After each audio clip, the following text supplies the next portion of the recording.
Saigyo's Poetry, Part 21. Now, we're coming to the close of this book.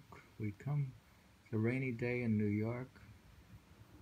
We're reading poems of a mountain home. It says here, "He who cast himself away, has he truly cast himself away? The real castaway is one who casts nothing away at all." It's very interesting. It's very Zen stuff here. Let's see. What do you mean? By casting oneself away, Saigyo means renouncing one's position in secular society and entering religious life. A variant of the first line reads, "Yo o sujuka," he who cast off the world. He who cast himself away, or I guess cast off the world, has he truly cast himself away? The real castaway is one who casts nothing away at all. Well, you can think that you've renounced the world, let's say, but you still haven't. In the woods you haven't, maybe. But you have to think you have something to cast it away, so maybe if you achieve true emptiness. If you have emptiness, I guess he probably means you don't need, you don't have to, if you don't need to cast away things, it's like you cast them away already. well, you keep thinking you have to cast things away. I mean, once you're enlightenment, you just sort of go back to hoeing your garden and don't concern yourself with casting it away. You're actually more interested in making sure the vegetables grow. But it's subject to translation. I mean, why cast away a territory if it's so beautiful? I'm sorry. You cast away nothing at all. Yeah. You don't cast it away. That's like a negative interpretation. You could have a positive interpretation of enlightenment. He who cast himself away, has he truly cast himself away? No. The real castaway is one who casts nothing away at all. That's good. You could become one with everything. You cast away yourself and you become one with everything. What did you cast away? You become one with everything. You're the opposite. You haven't cast away the world. Who knows? It's poetry. We're reading Saigyo's poetry. All those contradictions. Well, You should post that. what? Post that one. Really? What about the rainy one? So I should post rain. Which one? The rainy day poem. Yeah, I didn't hear that. Listen to this.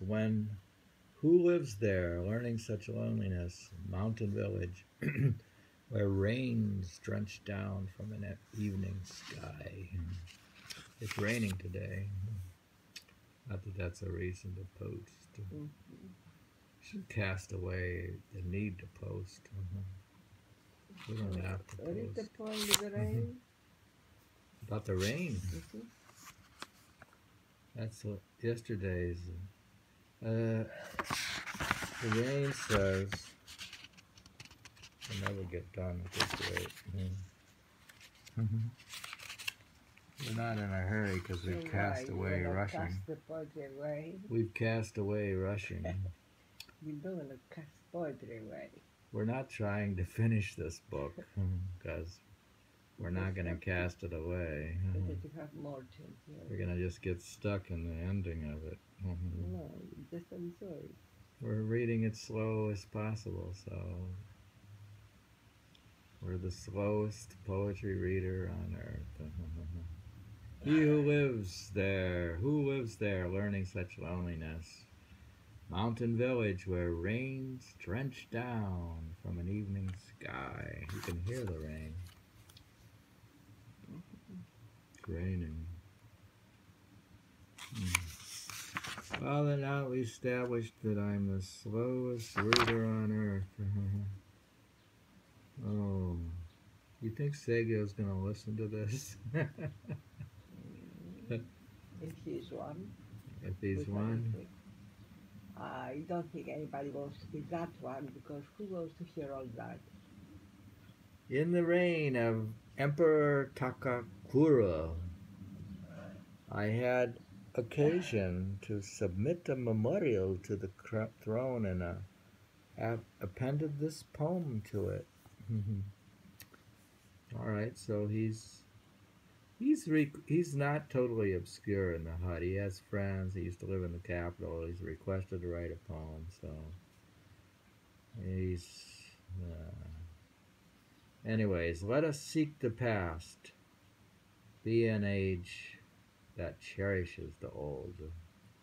Then our today one day will be someone's long ago.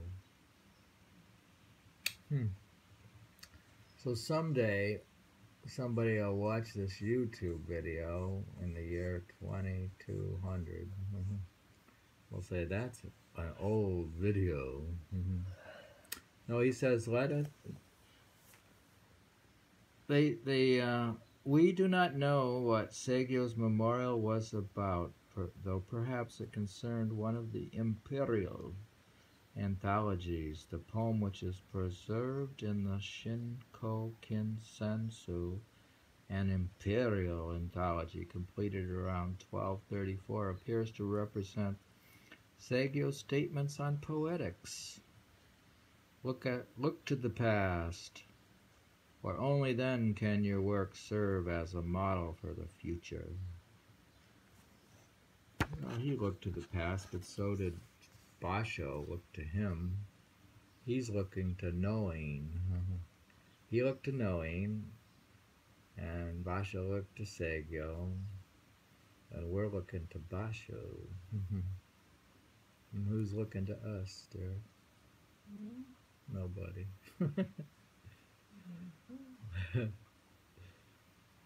Okay, he says, let us seek the past, be an age that cherishes the old, and our today is one day. Then our today, one day, will be someone's long ago. All right. He's just stating it as it is. Composed when visiting the Saigyo shrine in Ishi, viewing the moon. Okay, now he's looking at the moon. Shining from the sky over the tall peak of Eagle Mountain, the groves of Tsukiyomi filtering, softening its rays. The moon shining in the poem stands for Sakyamuni Buddha, who preached the Lotus Sutra at Eagle Mountain in India. The supreme, universally valid wisdom of Buddha is filtered and adopted to local spiritual needs through the person of the Japanese Shinto deity Tsukiyomi, the goddess of the moon. Interesting. I didn't know that. Now, the Shinto deity is filtering Buddha's teachings. The goddess of the moon. That's what they're thinking there when they talk about the moon, maybe. Remember, you got to get the symbolism right here. It's no ordinary moon, it's a goddess. I think of the gods. Memorial Day tomorrow. Are we late for a vegetarian cooking class? Anyways, shining from the sky over the tall peak of Eagle Mountain. Eagle Mountain is in India. The groves of Tsukiyomi filtering, softening its rays. So this goddess of the moon is filtering the teachings of Buddha and softening them. So they're not so harsh, so they'll be pleasant. And it seems we've come to not to the end. What is that? We have more poems. Now, when I was living in Saga, I and others wrote poems in a light vein. What's this light vein business? Maybe the series of 13 poems written by Saigyo sometime in his late years. They are unusually colloquial in tone, and the following are the first, third, fourth, fifth, sixth, 10th, and 13th of the series. These are colloquial poems. What does that all mean?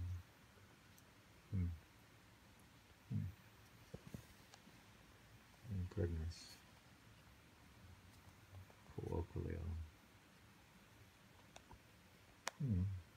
He says, Saigyo says, goodness. It's not good.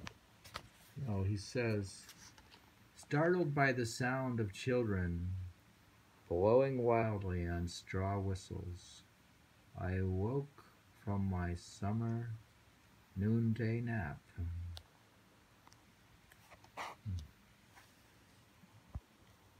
Now he's awoken up by the children.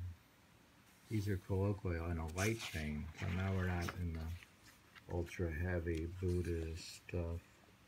We've lightened it up here. It's the children's section. From the series of 13 poems in a light vein, not for stilts, but as a cane, bamboo serves me now. I who call to mind the games of childhood. Children usually use partially split stalks of bamboo as stilts. Not for stilts, but as a cane, bamboo serves me now. I who call to mind the games of childhood. Alright, so he's using the bamboo thing as a cane.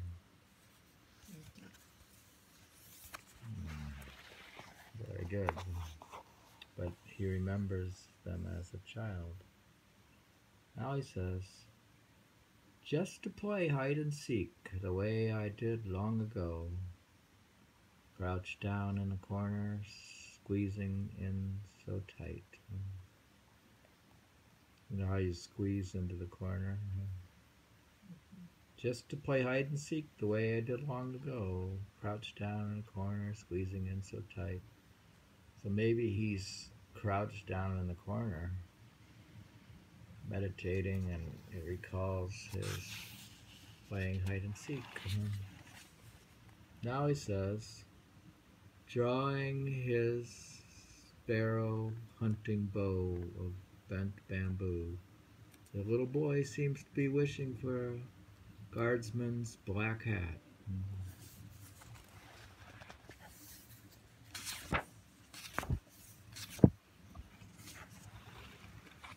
Drawing his sparrow hunting bow of bent bamboo, the little boy seems to be wishing for a guardsman's black hat. I don't know what that